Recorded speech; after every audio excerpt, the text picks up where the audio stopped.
Bismillahirrahmanirrahim. Assalamualaikum ya semuanya.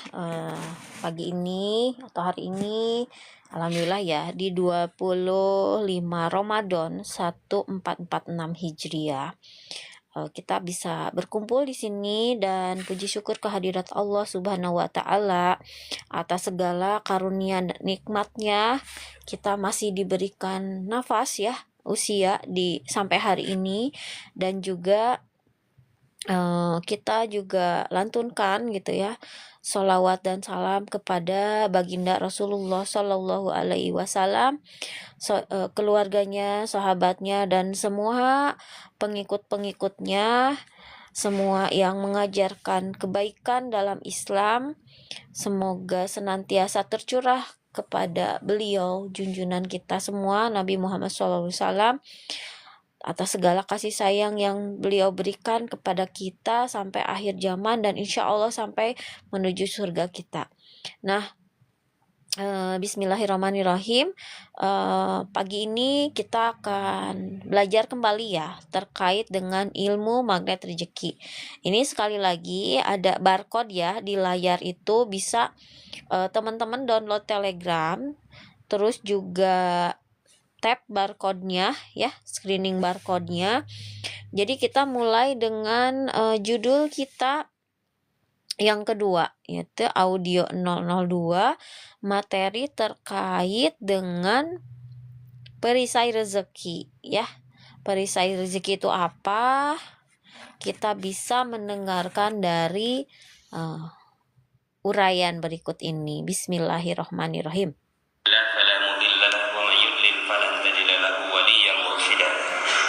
أشهد أن لا إله إلا الله وأشهد أن محمدا عبده ورسوله لا نبي بعده اللهم صل وسلم على نبينا محمد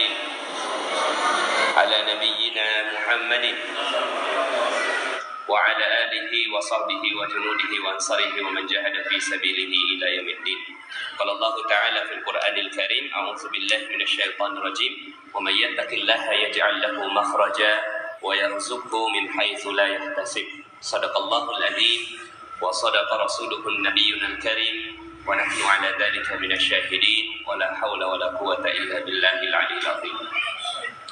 Alhamdulillah, segala puji bagi Allah yang memberikan nikmatnya kepada kita semua sehingga di malam puncak dari Ramadan, malam 27, sebagian besar dari seluruh negeri-negeri muslim biasanya di malam 27 adalah malam puncak, karena memang ada sebuah hadis dari Rasulullah SAW. Jadi hadis tentang Lailatul Qadar ini ada beberapa menyebutkan bahwa terjadinya di 10 hari terakhir, makanya Rasulullah SAW beriktikaf.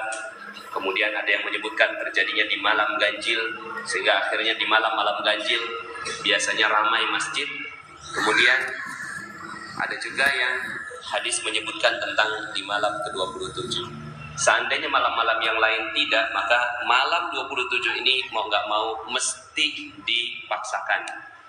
Bagaimana caranya ya, diatur sedemikian rupa sehingga akhirnya kita di malam 27 ini betul-betul beribadah kepada Allah Subhanahu wa taala.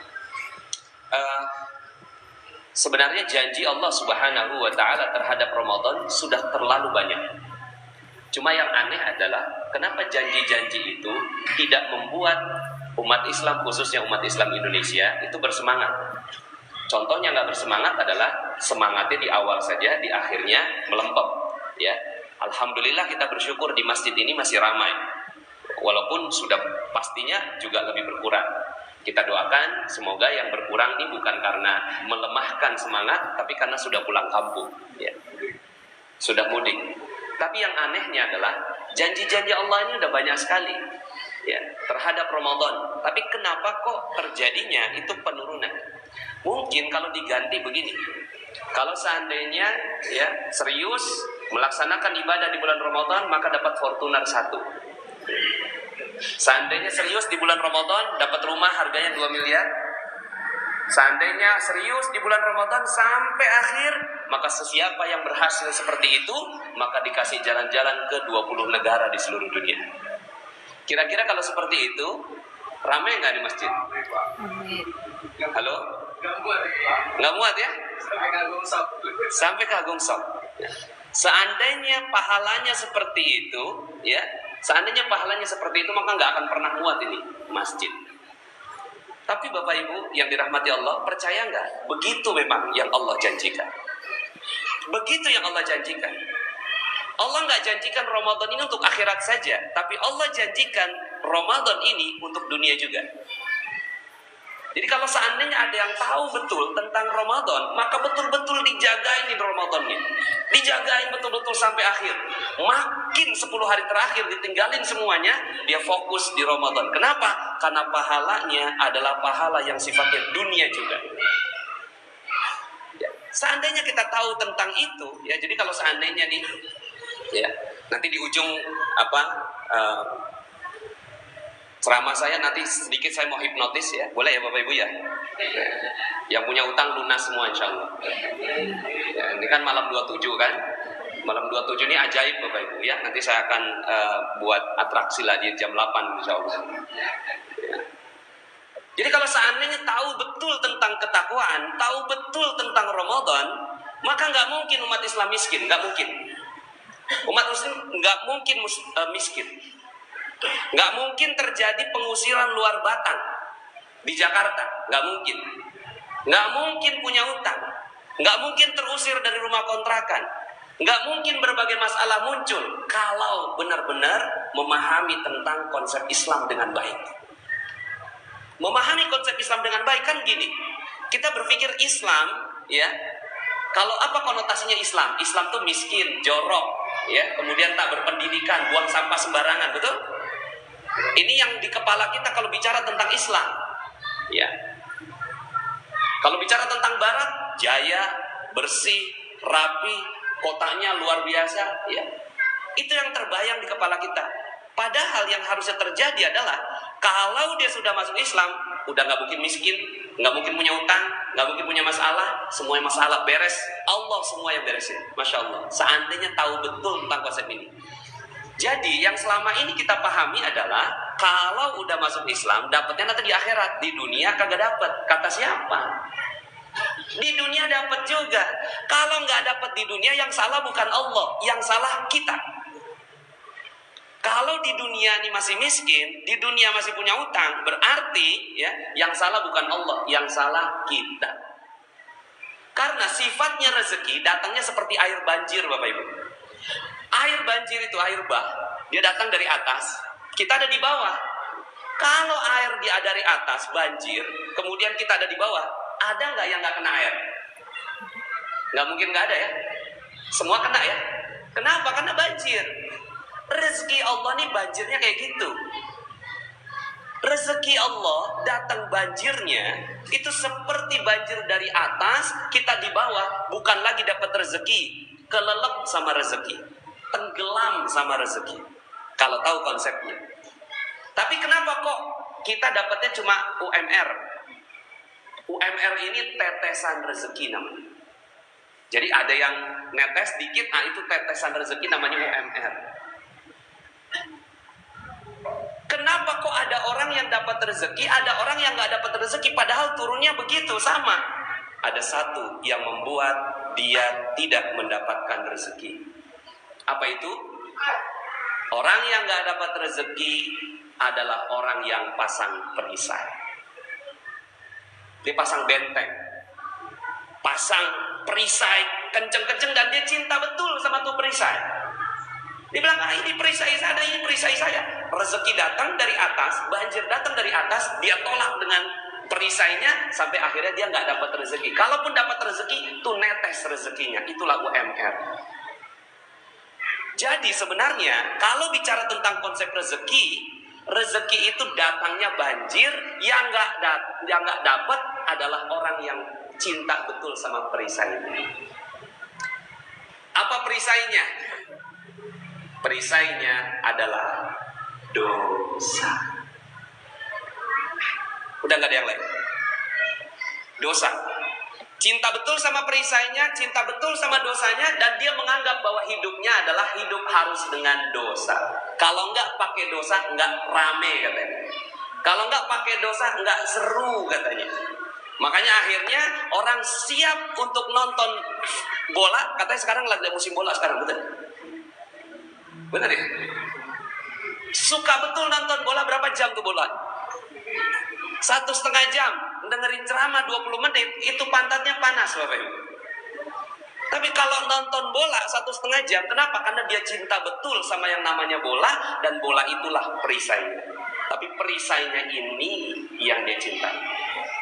Nah, ini kebalik konsepnya. Kalau dia tahu betul, maka ramai ini masjid. Seandainya dia tahu bahwa yang harus dilakukan bukan cari rezeki. Bukan cari rezeki. Ngapain cari rezeki? Yang perlu dilakukan adalah itu lepas perisainya. Maka rezeki langsung datang. Yang tadi saya bacakan di dalam rakaat yang kedua, itu dakwahnya Nabi Nuh alaihi salam. Dakwahnya Nabi Nuh, beliau mengatakan faqultu astaghfiru rabbakum innahu kana ghaffara.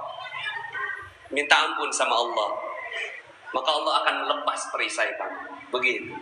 Allah buka nih perisai. Lepas aja perisainya. Kok cinta betul sama perisai? Kok cinta betul sama dosa? Mata ngelihat yang maksiat, itu kalau nggak dilihat rugi. Dengerin lagu-lagu, kalau nggak didengerin nggak asik. Ini cinta betul kita dengan perisai kita. Terus kemudian nyakitin orang, bikin orang tersinggung, kayaknya kok seru. Gosip, kalau nggak digosok, ya nggak makin sip. Kalau nggak ngomongin orang, kayaknya nggak seru. Padahal itu, masya Allah, itu perisainya. Ya. Nggak durhaka sama orang tua, kayaknya nggak seru gitu. Lah kita cinta betul nih sama perisai, sampai akhirnya kata Allah, faqultu astaghfiru rabbakum innahu kana ghaffara. Lepas itu, lepas perisainya. Udah itu doang, lepas perisainya. Setelah lepas, apa kata Allah? Yursilis samaa'a 'alaikum midrara, maka Allah akan turunkan hujan yang lebat dari atas langit. Tuh. Kalau hujan masih tanda petik nih. Hujan bisa banjir, ya kan? Ini konotasinya masih macam-macam. Wah, ini maksudnya hujan mungkin keberkahan dan seterusnya. Enggak. Ayat berikutnya Allah, oke, kalau kalian nggak paham tentang hujan, kalau kalian nggak paham tentang rezeki itu namanya hujan, maka Allah tambahkan kalimat yang lebih jelas. Wa yumditkum bi amwal. Dan Allah tambahkan amwal. Allah nggak bilang tambahkan keberkahan. Allah nggak bilang tambahkan pahala. Allah nggak bilang tambahkan rezeki. Enggak, langsung Allah katakan wa yumditkum bi amwal. Dan Allah akan tambahkan harta dalam bentuk jamak. Amwal, bukan mal, al amwal. Jadi ini janji Allah subhanahu wa ta'ala bagi mereka-mereka yang betul-betul melepas perisainya, maka rezekinya akan berlimpah ruah datang pada dirinya. Masya Allah. Ya. Maka yang perlu kita sibukkan itu bukan cari rezeki. Ngapain cari rezeki? Oh, rezeki udah ada. Yang kita perlu lakukan adalah bongkar itu perisainya. Allah tambahkan lagi, wa yumdikum bi amwalin wa banin. Allah tambahkan anak-anak. Anak-anak di sini bukan hanya anak biologis, tapi anak-anak perusahaan, cabang-cabang bisnis. Itu Allah tambahkan. Wa yumdikum bi amwalin wa banin wa yaj'al lakum jannat. Dan Allah kasih kepada kalian kebun-kebun gratis semuanya. Dari selain bisnis Anda, selain penghasilan utama, ada jannat, ada kebun-kebun yang lain. Wa yaj'al lakum anhara, dan kamu bukan yang nyiramin itu kebun-kebunnya udah ada sungainya masing-masing sendirian. Masya Allah. Ini janji Allah. Cuma sekarang pertanyaannya, ya, kan udah di Allah bilang nih, siapa yang bertakwa, siapa yang lepas perisainya, akan Allah kasih fortuna. Rumah 2 miliar, jalan-jalan ke 20 negara. Masih ada yang belum mau? Masih ada yang belum mau? Bingung. Apa iya? Cuma begitu doang? Lah iya begitu. Begitu. Makanya kenapa Umar bin Khattab radhiyallahu anhu penghasilannya 233 miliar per bulan. Itu Umar bin Khattab radhiyallahu anhu.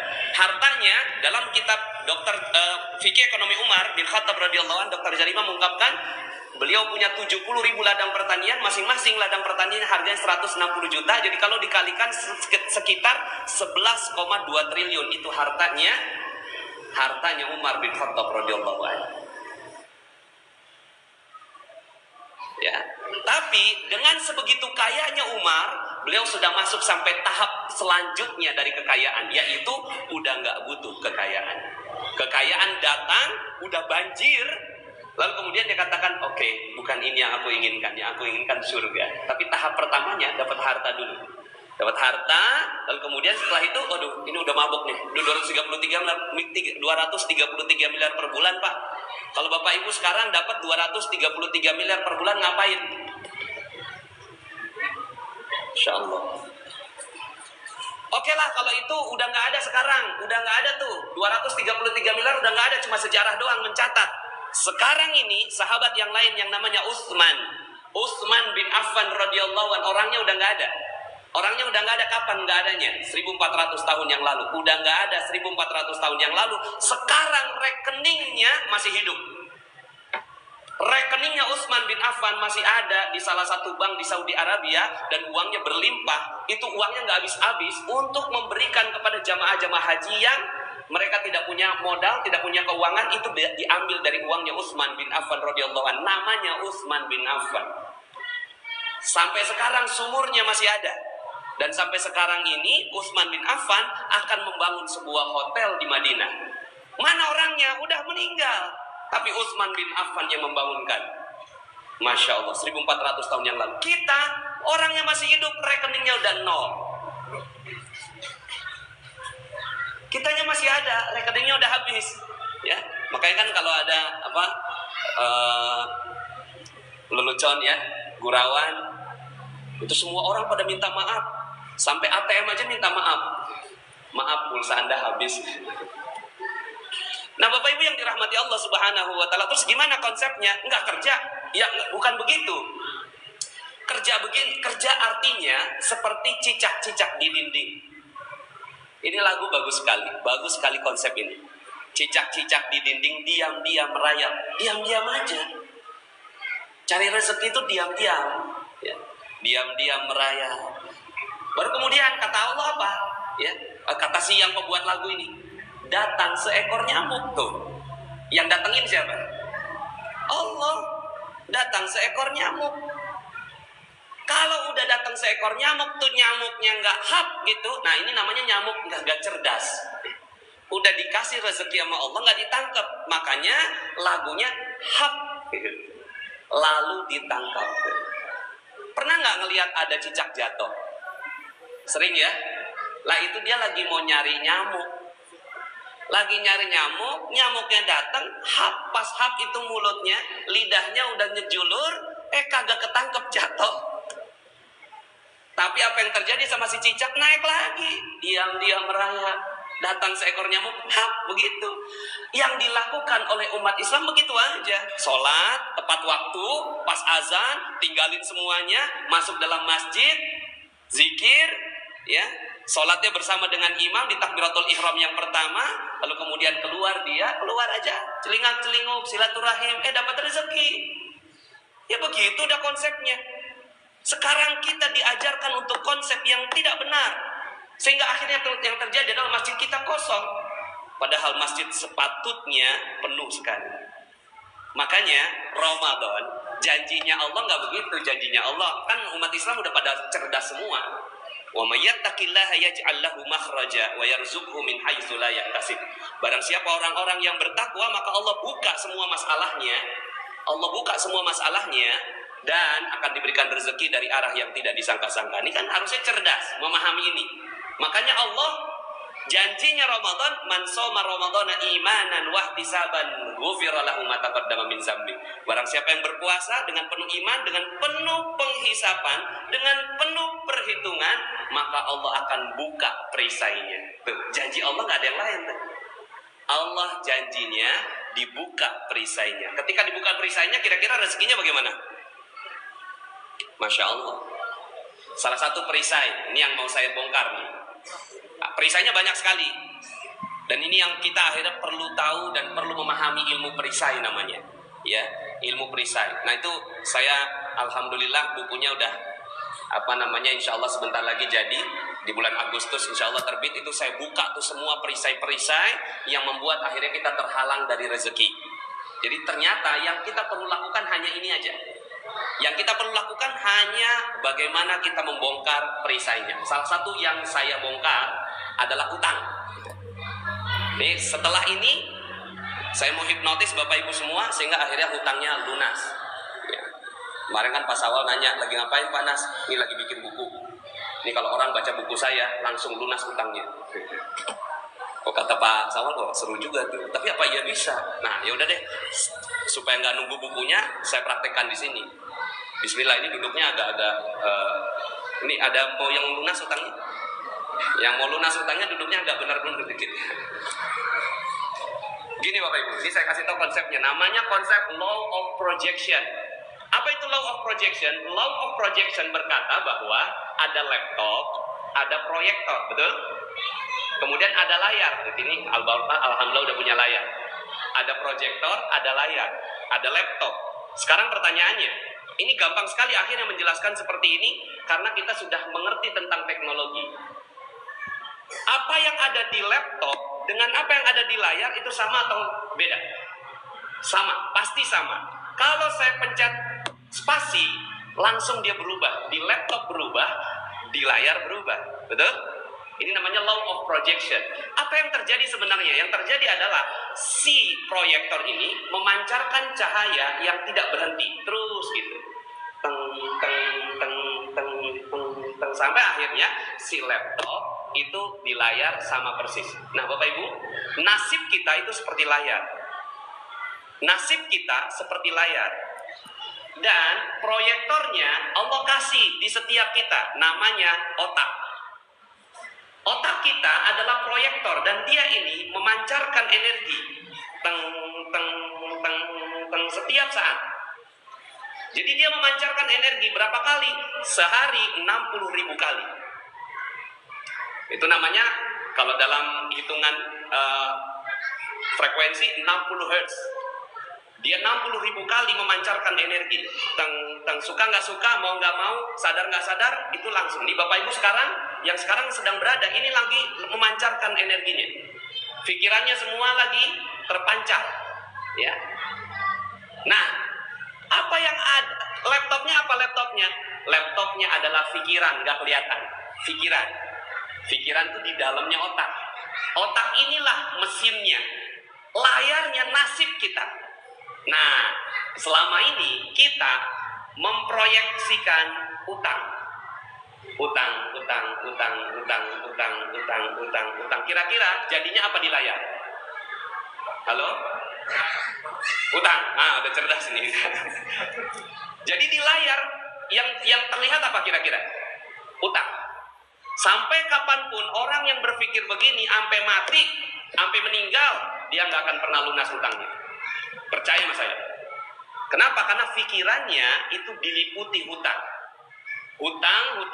Aduh, ini motor belum bayar, mobil belum lunas, rumah masih KPR. Akhirnya sampai kapanpun, udah pun lunas, akhirnya mau utang lagi. Aduh, ini udah selesai nih, beres nih satu nih. Kita sekarang utang lagi. Terus utang sampai meninggal dunia dia akan terus memiliki utang. Nah, karena konsepnya law of projection gampang.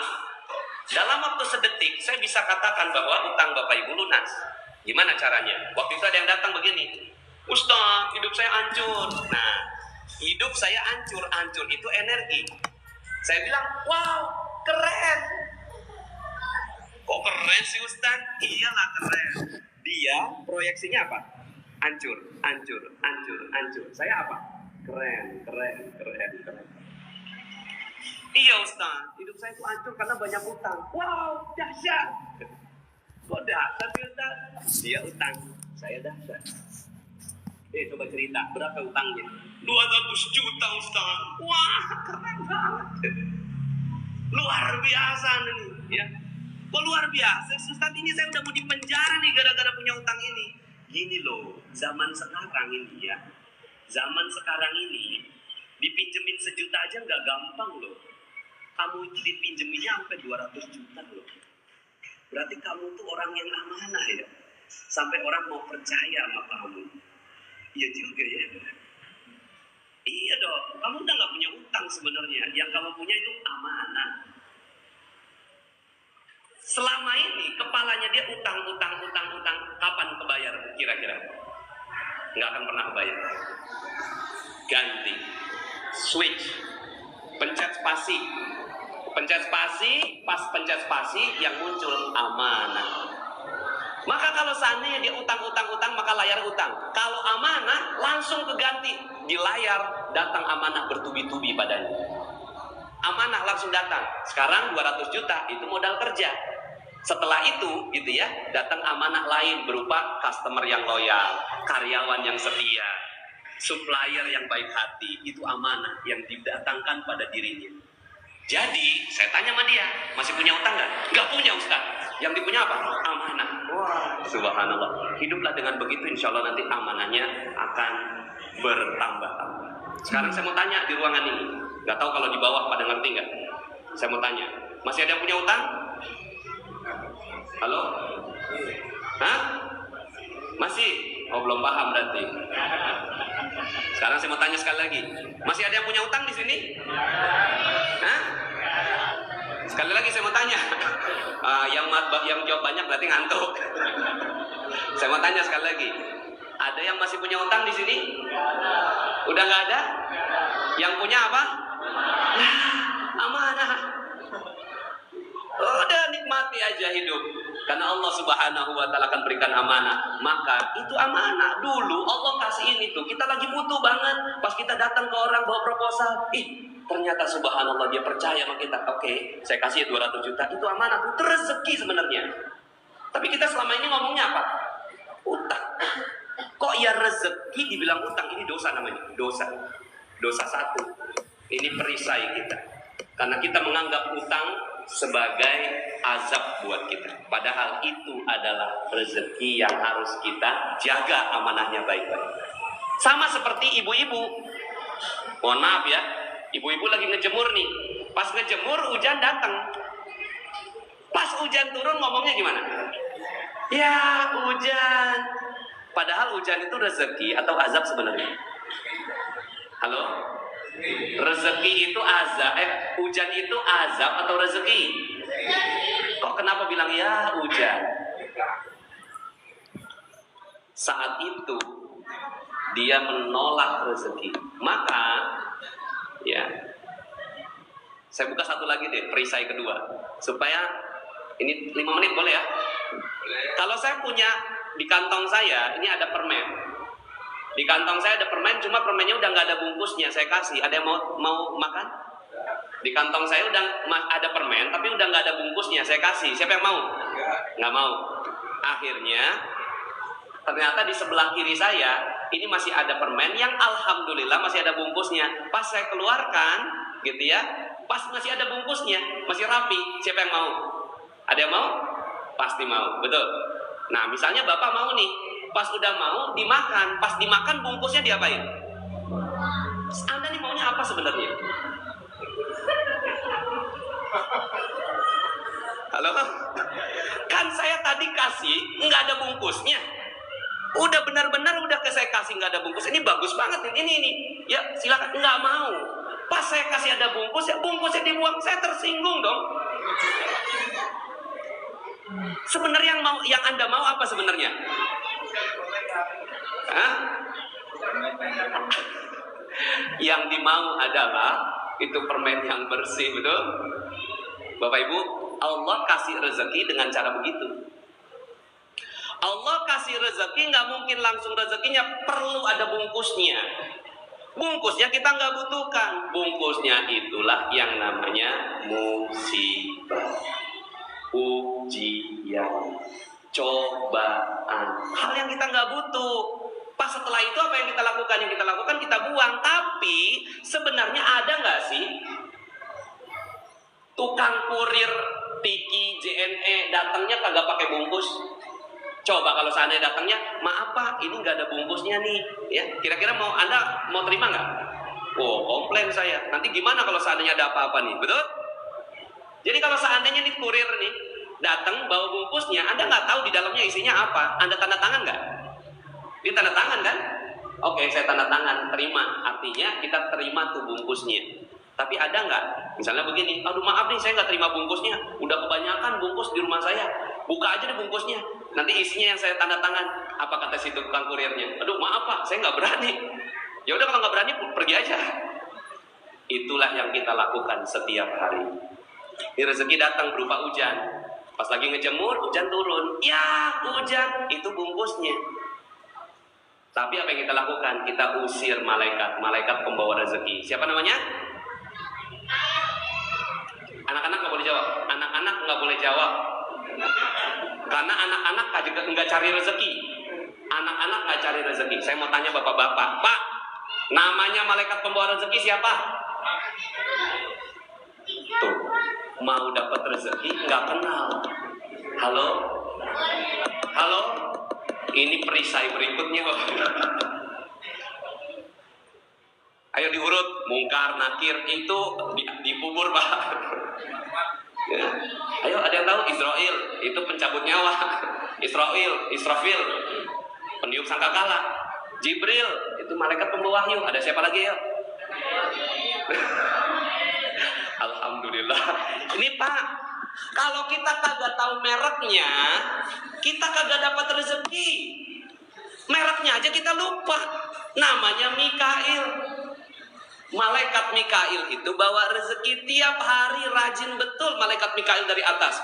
Turun ke bawah bawa rezeki, tapi bungkusnya duluan. Apa yang kita lakukan terhadap malaikat Mikail? Maaf, saya nggak butuh kamu, pergi malaikat Mikail. Oke ya, saya cuma kurir. Man yuridillahu bihi khairan yusib minhu. Barang siapa yang mau Allah kasih rezeki, Allah kasih musibah terlebih dahulu. Nah, ini kita nggak tahu. Tuh, rezeki kita apain selama ini? Kita mengeluh, ya, kita nggak suka dan seterusnya. Nah, ini baru 2 perisai saya buka, udah enteng. Sekarang saya mau tanya, masih ada yang punya utang di sini? Halo? Masih ada yang punya utang? Inilah ceramah paling cepat ngelunasin utang orang. Ada jalanan macet nggak di Jakarta? Halo? Hah? Halo, ada jalanan macet nggak di Jakarta? Di Jakarta? Ini orang mudik semua. Di Jakarta ada jalanan macet nggak? Nggak ada ya? Adanya penuh. Kalau macet, kita tuh lagi memproyeksikan macet. Maka kita lagi berdoa, ya Allah macetkan hidupku, macetkan rezekiku, macetkan kebahagiaanku, macetkan keharmonisanku. Tuh, baru urusan macet, semua rezeki hilang. Coba, gara-gara urusan macet, jalanannya yang macet, ya, itu padahal bungkusnya, itu jalanan macet, yang terjadi kita lagi doa. Coba ganti dengan penuh. Apa yang terjadi? Kita lagi doa, ya Allah penuhkan rezekiku, penuhkan kebahagiaanku, penuhkan keharmonisanku, penuhkan seluruhnya ya Allah. Masya Allah. Maka apa yang terjadi? Penuh udah. Di layar yang jadi penuh. Jadi ada nggak jalanan macet di Jakarta? Wow, luar biasa. Enak udah tenang. Pas jalan, ya sebelah kita, jalanannya macet. Penuh. Macet kali. Penuh. Macet. Penuh. Nggak dengerin ceramah sih kemarin. Bapak Ibu yang dirahmati Allah Subhanahu wa Ta'ala, hidup ini terlalu indah. Kenapa nggak indah? Karena kita pegang perisai kita. Perisai itu namanya dosa. Lah dosa itu yang kita mau hancurkan di bulan suci Ramadan. Ini malam 27, kalau kita tahu dosanya diangkat oleh Allah. Dosa kita berapa banyak kemarin? Yang hidup dari umur tahun, mungkin yang baliknya 11 tahun, sekarang ini umur 51 tahun, berapa tahun tuh dosanya? 40 tahun. 40 tahun dosa. Berdosa terus 40 tahun. Terus Allah turunkan Lailatul Qadar. Nilainya 83 tahun. Kebayar nggak nih dosain 40 tahun? Kebayar. Selesai didapat Lailatul Qadar jadi konglomerat. Percaya sama saya? Percaya? Iya dong. Ini dapat Lailatul Qadar jadi konglomerat. Islam insya Allah berjaya di Indonesia kalau semuanya dapat Lailatul Qadar. Kenapa? Dosanya hilang. Jadi serius untuk ngejar Lailatul Qadar, walaupun belum tentu malam ini, bisa jadi kemarin. Ya udah deh, tahun depan lagi kita kejar. Tapi ya iyalah, Bismillah, insya Allah malam 27 ini kita kagak merem, mata kita melek sepanjang malam. Kita jaga itu Lailatul Qadar agar semua dosa-dosa kita dihapuskan oleh Allah Subhanahu wa Ta'ala. Mudah-mudahan Allah Subhanahu wa Ta'ala memudahkan langkah kaki kita untuk berserius dan bersungguh-sungguh untuk mendapatkan ampunan dari Allah Subhanahu wa Ta'ala. Makanya tidak ada yang Allah janjikan buat kita. Kenapa? Karena rezeki udah ada rezeki. Yang enggak ada adalah ampunan Allah, dan itu yang sekarang kita sedang kejar, sekarang kita butuhkan. Demikian, mohon maaf atas segala kekurangan. Aku lupa lihada, fastaghfirullahaladzim li wa lakum. Assalamualaikum warahmatullahi wabarakatuh. La fala mudilla lahu wa man yudlil falan tajida lahu waliyyan mursyida. Asyhadu an la ilaha illallah wa asyhadu anna Muhammadan abduhu wa rasuluhu la nabiyya ba'da. Allahumma salli wa sallim ala nabiyyina Muhammadin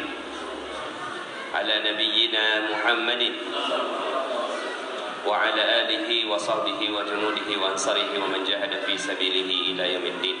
Qala Allah Ta'ala fil Qur'anil Karim, a'udzu billahi minasy syaithanir rajim, wa may yattaqillaha yaj'al lahu makhraja wa yarzuqhu min haitsu la yahtasib. Shadaqallahul adzim wa sadaqa rasuluhun nabiyyunal karim wa nahnu ala dzalika minasy syahidin wa la haula wa la quwwata illa billahil aliyyil azim. Alhamdulillah, segala puji bagi Allah yang memberikan nikmatnya kepada kita semua sehingga di malam puncak dari Ramadan, malam 27, sebagian besar dari seluruh negeri-negeri muslim biasanya di malam 27 adalah malam puncak, karena memang ada sebuah hadis dari Rasulullah SAW. Jadi hadis tentang Lailatul Qadar ini ada beberapa menyebutkan bahwa terjadinya di 10 hari terakhir, makanya Rasulullah SAW beriktikaf. Kemudian ada yang menyebutkan terjadinya di malam ganjil, sehingga akhirnya di malam-malam ganjil biasanya ramai masjid. Kemudian ada juga yang hadis menyebutkan tentang di malam ke-27. Seandainya malam-malam yang lain tidak, maka malam 27 ini mau nggak mau mesti dipaksakan. Bagaimana caranya ya, diatur sedemikian rupa sehingga akhirnya kita di malam 27 ini betul-betul beribadah kepada Allah Subhanahu wa Ta'ala. Sebenarnya janji Allah Subhanahu wa Ta'ala terhadap Ramadan sudah terlalu banyak. Cuma yang aneh adalah kenapa janji-janji itu tidak membuat umat Islam, khususnya umat Islam Indonesia, itu bersemangat. Contohnya nggak bersemangat adalah semangatnya di awal saja, di akhirnya melempem. Ya, alhamdulillah kita bersyukur di masjid ini masih ramai, walaupun sudah pastinya juga lebih berkurang. Kita doakan semoga yang berkurang ini bukan karena melemahkan semangat, tapi karena sudah pulang kampung, ya, sudah mudik. Tapi yang anehnya adalah janji-janji Allah ini udah banyak sekali, ya, terhadap Ramadan. Tapi kenapa kok terjadinya itu penurunan? Mungkin kalau diganti begini, kalau seandainya ya serius melaksanakan ibadah di bulan Ramadan maka dapat Fortuner 1. Seandainya serius di bulan Ramadan dapat rumah harganya 2 miliar.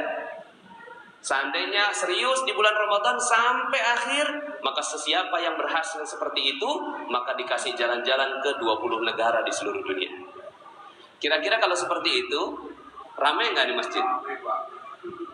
Halo? Nggak muat ya?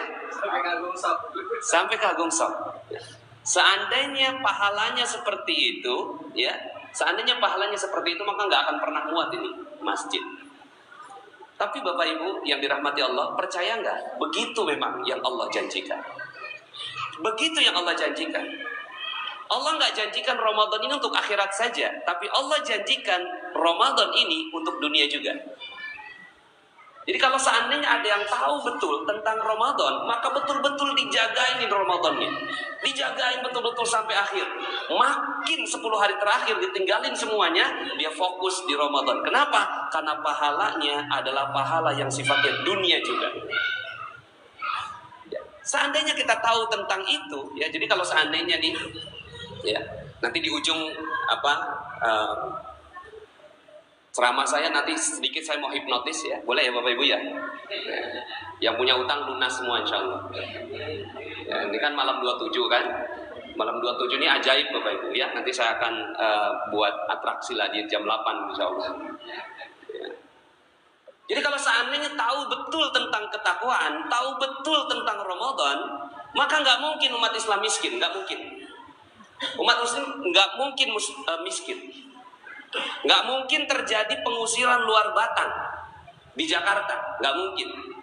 Nggak mungkin punya utang, nggak mungkin terusir dari rumah kontrakan, nggak mungkin berbagai masalah muncul kalau benar-benar memahami tentang konsep Islam dengan baik.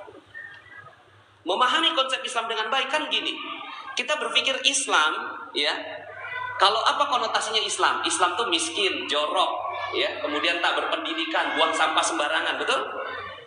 Ini yang di kepala kita kalau bicara tentang Islam, ya. Kalau bicara tentang Barat, jaya, bersih, rapi, kotanya luar biasa, ya.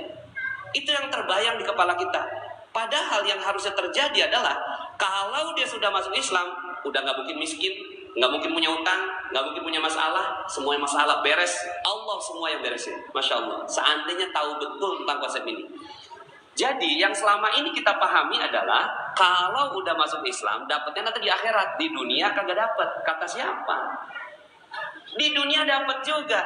Kalau nggak dapat di dunia, yang salah bukan Allah, yang salah kita. Kalau di dunia ini masih miskin, di dunia masih punya utang, berarti ya yang salah bukan Allah, yang salah kita. Karena sifatnya rezeki datangnya seperti air banjir, Bapak Ibu. Air banjir itu air bah, dia datang dari atas, kita ada di bawah. Kalau air dia dari atas banjir, kemudian kita ada di bawah, ada nggak yang nggak kena air? Nggak mungkin nggak ada ya. Semua kena ya. Kenapa? Karena banjir. Rezeki Allah nih banjirnya kayak gitu. Rezeki Allah datang banjirnya itu seperti banjir dari atas, kita di bawah, bukan lagi dapat rezeki, kelelep sama rezeki, tenggelam sama rezeki. Kalau tahu konsepnya. Tapi kenapa kok kita dapatnya cuma UMR? UMR ini tetesan rezeki namanya. Jadi ada yang netes dikit, nah itu tetesan rezeki namanya UMR. Kenapa kok ada orang yang dapat rezeki, ada orang yang nggak dapat rezeki, padahal turunnya begitu sama? Ada satu yang membuat dia tidak mendapatkan rezeki. Apa itu? Orang yang nggak dapat rezeki adalah orang yang pasang perisai. Dia pasang benteng, pasang perisai kenceng-kenceng, dan dia cinta betul sama tuh perisai. Dia bilang, ini perisai saya, ini perisai saya. Rezeki datang dari atas, banjir datang dari atas, dia tolak dengan perisainya, sampai akhirnya dia nggak dapat rezeki. Kalaupun dapat rezeki, itu netes rezekinya. Itulah UMR. Jadi sebenarnya, kalau bicara tentang konsep rezeki itu datangnya banjir, yang nggak dapat adalah orang yang cinta betul sama perisainya. Apa perisainya? Perisainya adalah dosa.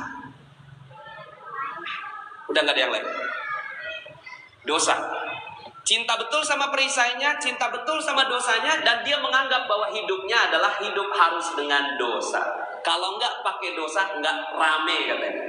Kalau nggak pakai dosa, nggak seru katanya.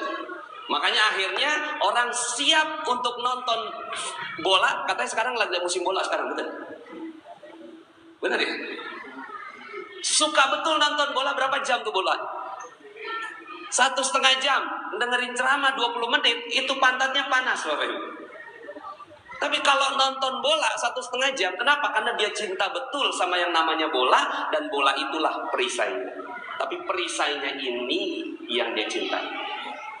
Ini kebalik konsepnya. Kalau dia tahu betul, maka ramai ini masjid. Seandainya dia tahu bahwa yang harus dilakukan bukan cari rezeki. Bukan cari rezeki. Ngapain cari rezeki? Yang perlu dilakukan adalah itu lepas perisainya, maka rezeki langsung datang. Yang tadi saya bacakan di dalam rakaat yang kedua, itu dakwahnya Nabi Nuh alaihi salam. Dakwahnya Nabi Nuh, beliau mengatakan faqultu astaghfiru rabbakum innahu kana ghaffara. Minta ampun sama Allah, maka Allah akan lepas perisai kamu. Begitu. Allah buka nih perisai. Lepas aja perisainya. Kok cinta betul sama perisai? Kok cinta betul sama dosa? Mata ngelihat yang maksiat, itu kalau nggak dilihat rugi.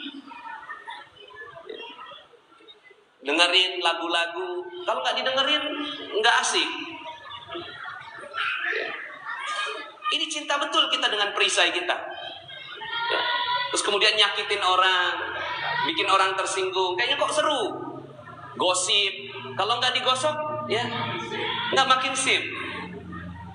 Kalau nggak ngomongin orang, kayaknya nggak seru. Padahal itu, masya Allah, itu perisainya.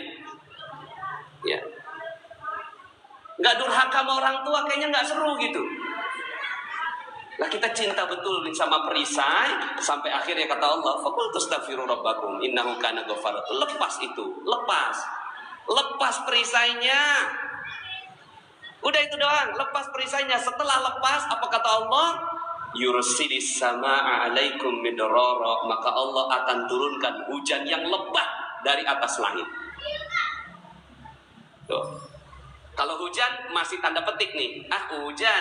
Hujan bisa banjir, ya kan? Ini konotasinya masih macam-macam. Wah, ini maksudnya hujan mungkin keberkahan dan seterusnya. Enggak. Ayat berikutnya Allah, oke, kalau kalian nggak paham tentang hujan, kalau kalian nggak paham tentang rezeki itu namanya hujan, maka Allah tambahkan kalimat yang lebih jelas. Wa yumditkum bi amwal.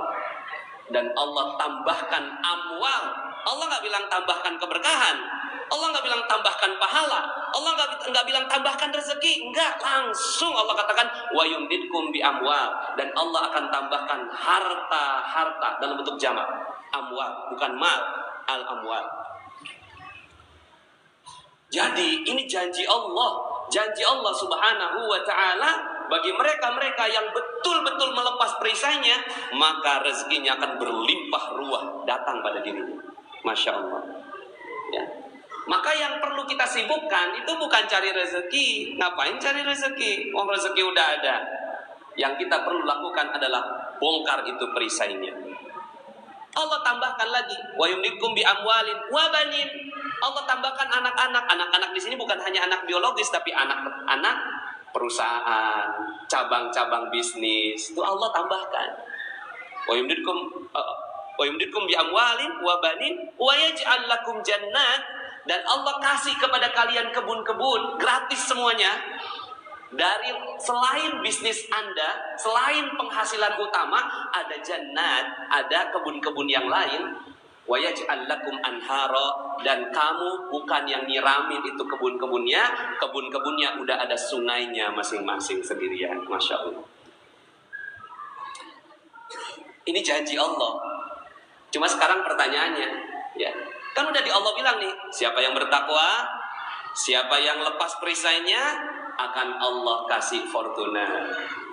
Rumah 2 miliar, jalan-jalan ke 20 negara. Masih ada yang belum mau? Masih ada yang belum mau? Bingung. Apa iya? Cuma begitu doang? Lah iya begitu.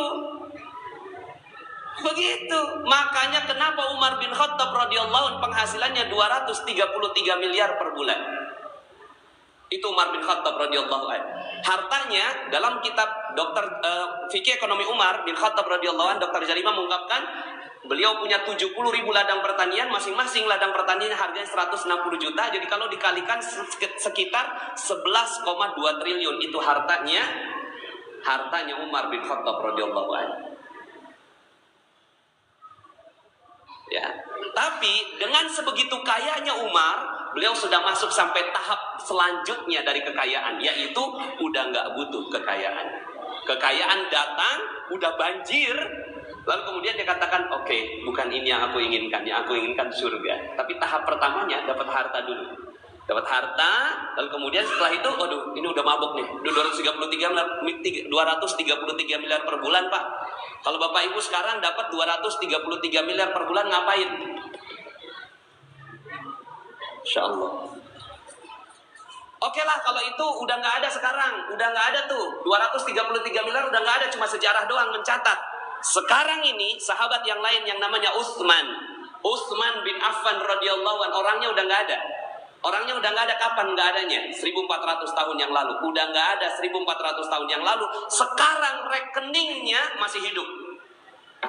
Rekeningnya Utsman bin Affan masih ada di salah satu bank di Saudi Arabia, dan uangnya berlimpah. Itu uangnya nggak habis-habis untuk memberikan kepada jamaah-jamaah haji yang mereka tidak punya modal, tidak punya keuangan. Itu diambil dari uangnya Utsman bin Affan radhiyallahu anhu. Namanya Utsman bin Affan. Sampai sekarang sumurnya masih ada. Dan sampai sekarang ini Utsman bin Affan akan membangun sebuah hotel di Madinah.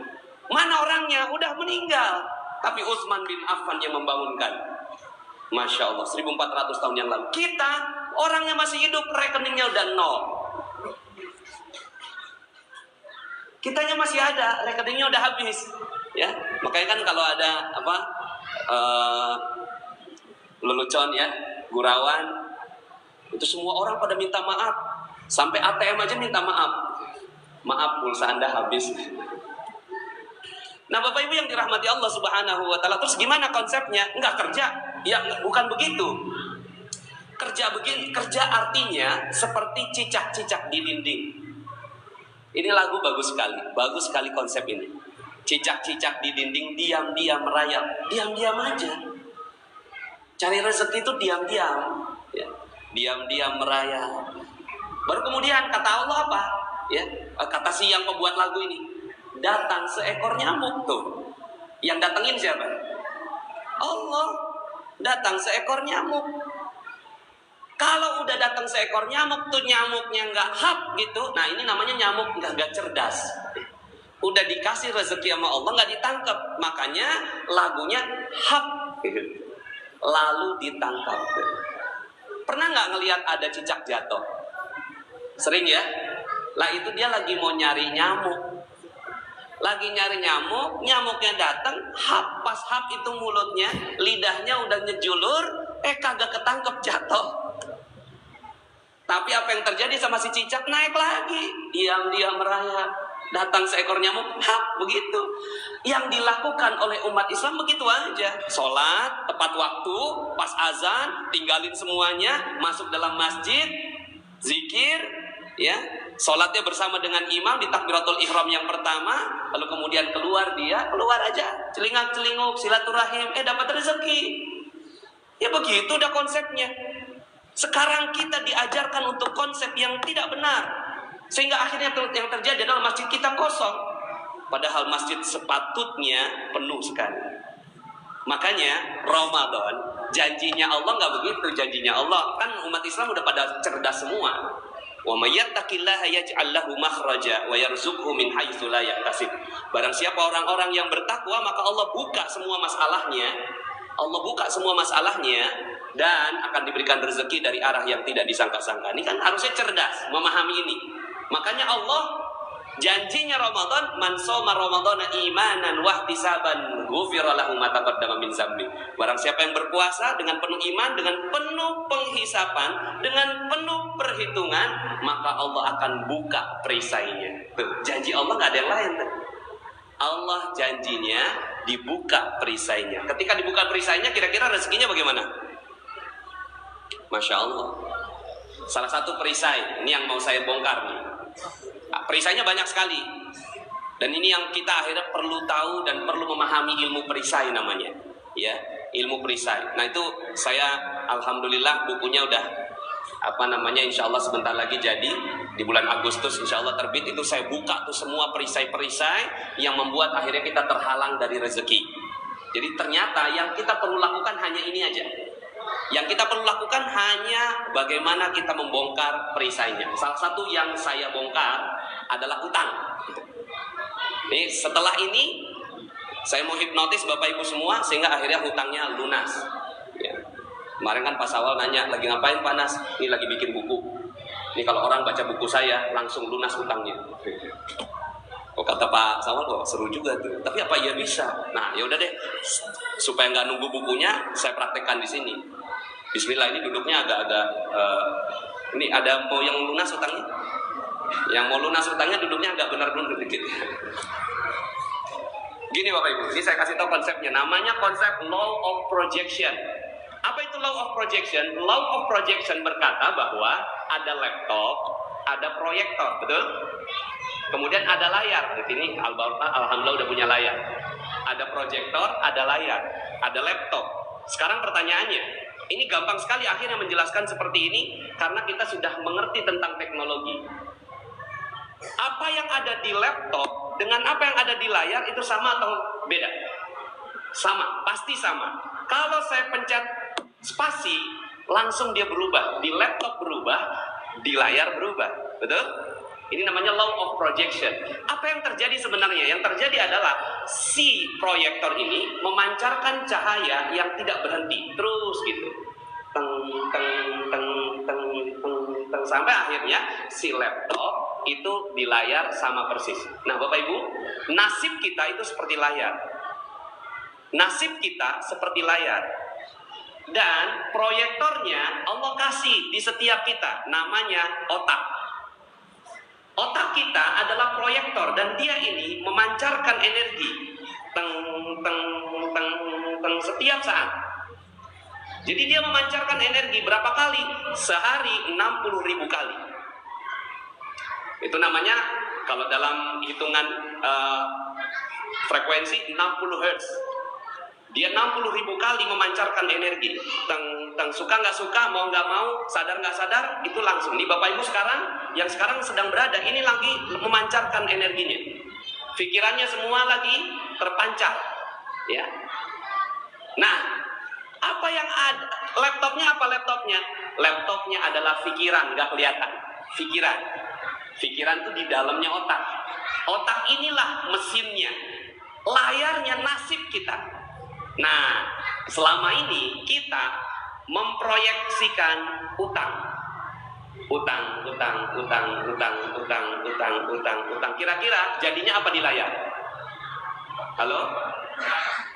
Utang. Ah, udah cerdas nih. Jadi di layar yang terlihat apa kira-kira? Utang. Sampai kapanpun orang yang berpikir begini, sampai mati, sampai meninggal, dia nggak akan pernah lunas utangnya. Percaya sama saya. Kenapa? Karena pikirannya itu diliputi hutang. Hutang. Aduh, ini motor belum bayar, mobil belum lunas, rumah masih KPR. Akhirnya sampai kapanpun, udah pun lunas, akhirnya mau utang lagi. Aduh, ini udah selesai nih, beres nih satu nih. Kita sekarang utang lagi. Terus utang sampai meninggal dunia, dia akan terus memiliki utang. Nah, karena konsepnya law of projection gampang. Dalam waktu sedetik saya bisa katakan bahwa utang Bapak Ibu lunas. Gimana caranya? Waktu itu ada yang datang begini, Ustaz, hidup saya hancur. Nah, hidup saya hancur itu energi. Saya bilang, wow, keren. Kok keren sih Ustaz? Iyalah keren. Dia proyeksinya apa? Hancur. Saya apa? Keren. Iya Ustaz, hidup saya itu hancur karena banyak utang. Wow, dahsyat. Kok dahsyat sih Ustaz? Dia utang, saya dahsyat. Ya coba cerita, berapa utangnya? 200 juta Ustaz. Wah, keren banget. Luar biasa nih, ya. Kok luar biasa? Ustaz, ini saya udah mau dipenjara nih gara-gara punya utang ini. Gini loh, zaman sekarang ini ya. Zaman sekarang ini dipinjemin 1 juta aja nggak gampang loh. Kamu itu dipinjeminnya sampai 200 juta loh. Berarti kamu tuh orang yang amanah ya. Sampai orang mau percaya sama kamu. Iya juga ya. Iya dong. Kamu udah gak punya utang sebenarnya. Yang kamu punya itu amanah. Selama ini kepalanya dia utang. Kapan kebayar kira-kira? Gak akan pernah kebayar. Ganti. Switch. Pencet spasi. Pas pencet spasi yang muncul amanah. Maka kalau seandainya dia utang, maka layar utang. Kalau amanah, langsung keganti. Di layar, datang amanah bertubi-tubi padanya. Amanah langsung datang. Sekarang 200 juta, itu modal kerja. Setelah itu, gitu ya, datang amanah lain berupa customer yang loyal, karyawan yang setia, supplier yang baik hati. Itu amanah yang didatangkan pada dirinya. Jadi, saya tanya sama dia, masih punya utang nggak? Nggak punya, Ustaz. Yang dipunya apa? Amanah. Wah, subhanallah. Hiduplah dengan begitu, insya Allah nanti amanahnya akan bertambah-tambah. Sekarang saya mau tanya di ruangan ini. Nggak tahu kalau di bawah pada ngerti nggak? Saya mau tanya, masih ada yang punya utang? Halo? Hah? Masih? Oh, belum paham berarti. Sekarang saya mau tanya sekali lagi. Masih ada yang punya utang di sini? Hah? Sekali lagi saya mau tanya. Yang jawab banyak berarti ngantuk. Saya mau tanya sekali lagi. Ada yang masih punya utang di sini? Udah nggak ada? Yang punya apa? Amanah. Udah nikmati aja hidup. Karena Allah Subhanahu wa Ta'ala akan berikan amanah. Maka itu amanah. Dulu Allah kasih ini tuh. Kita lagi butuh banget. Pas kita datang ke orang bawa proposal. Ternyata subhanallah dia percaya sama kita. Oke, saya kasih 200 juta. Itu amanah. Itu rezeki sebenarnya. Tapi kita selama ini ngomongnya apa? Utang. Kok ya rezeki dibilang utang? Ini dosa namanya. Dosa. Dosa satu. Ini perisai kita. Karena kita menganggap utang sebagai azab buat kita. Padahal itu adalah rezeki yang harus kita jaga amanahnya baik-baik. Sama seperti ibu-ibu. Mohon maaf ya, ibu-ibu lagi ngejemur nih. Pas ngejemur hujan datang. Pas hujan turun ngomongnya gimana? Ya hujan. Padahal hujan itu rezeki atau azab sebenarnya? Halo? Rezeki itu azab, hujan itu azab atau rezeki? Kok kenapa bilang ya hujan? Saat itu dia menolak rezeki. Maka ya, saya buka satu lagi deh, perisai kedua, supaya ini 5 menit boleh ya? Kalau saya punya di kantong saya ini ada permen. Di kantong saya ada permen, cuma permennya udah nggak ada bungkusnya. Saya kasih, ada yang mau makan? Di kantong saya udah ada permen, tapi udah nggak ada bungkusnya. Saya kasih, siapa yang mau? Nggak mau. Akhirnya, ternyata di sebelah kiri saya ini masih ada permen yang alhamdulillah masih ada bungkusnya. Pas saya keluarkan, gitu ya, pas masih ada bungkusnya, masih rapi. Siapa yang mau? Ada yang mau? Pasti mau, betul. Nah, misalnya bapak mau nih. Pas udah mau dimakan, pas dimakan bungkusnya diapain? Anda nih maunya apa sebenarnya? Halo? Kan saya tadi kasih nggak ada bungkusnya. Udah benar-benar udah saya kasih nggak ada bungkus. Ini bagus banget ini. Ya silakan, nggak mau. Pas saya kasih ada bungkus, ya bungkusnya dibuang. Saya tersinggung dong. Sebenarnya yang Anda mau apa sebenarnya? Hah? Yang dimau adalah itu permen yang bersih, betul? Bapak Ibu, Allah kasih rezeki dengan cara begitu. Allah kasih rezeki nggak mungkin langsung rezekinya, perlu ada bungkusnya. Bungkusnya kita nggak butuhkan. Bungkusnya itulah yang namanya musibah, ujian, cobaan, hal yang kita nggak butuh. Pas setelah itu apa yang kita lakukan? Yang kita lakukan kita buang. Tapi sebenarnya ada nggak sih tukang kurir Tiki JNE datangnya kagak pakai bungkus?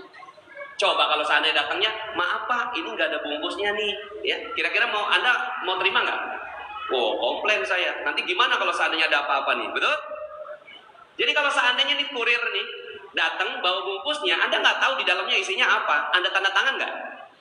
Dia tanda tangan kan? Oke, saya tanda tangan, terima. Artinya kita terima tuh bungkusnya. Tapi ada nggak? Misalnya begini, aduh maaf nih saya nggak terima bungkusnya. Udah kebanyakan bungkus di rumah saya. Buka aja deh bungkusnya. Nanti isinya yang saya tanda tangan. Apa kata si tukang kurirnya? Aduh maaf Pak, saya nggak berani. Ya udah kalau nggak berani pergi aja. Itulah yang kita lakukan setiap hari. Ini rezeki datang berupa hujan. Pas lagi ngejemur, hujan turun. Ya, hujan. Itu bungkusnya. Tapi apa yang kita lakukan? Kita usir malaikat pembawa rezeki. Siapa namanya? Anak-anak nggak boleh jawab. Anak-anak nggak boleh jawab. Karena anak-anak nggak cari rezeki. Anak-anak nggak cari rezeki. Saya mau tanya bapak-bapak. Pak, namanya malaikat pembawa rezeki siapa? Tuh, mau dapat rezeki nggak kenal. Halo, halo.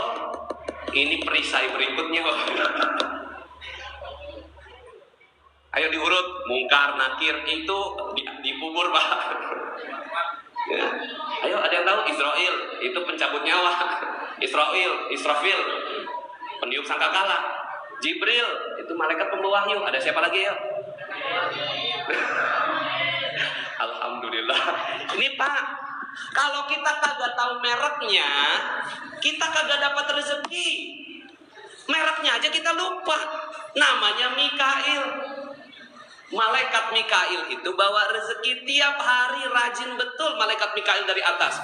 Turun ke bawah bawa rezeki, tapi bungkusnya duluan. Apa yang kita lakukan terhadap malaikat Mikail? Maaf, saya nggak butuh kamu. Pergi malaikat Mikail. Oke ya, saya cuma kurir. Man yuridillahu bihi khairan yusib minhu. Barang siapa yang mau Allah kasih rezeki, Allah kasih musibah terlebih dahulu. Nah, ini kita nggak tahu nih. Tuh, rezeki kita apa selama ini? Kita mengeluh, ya.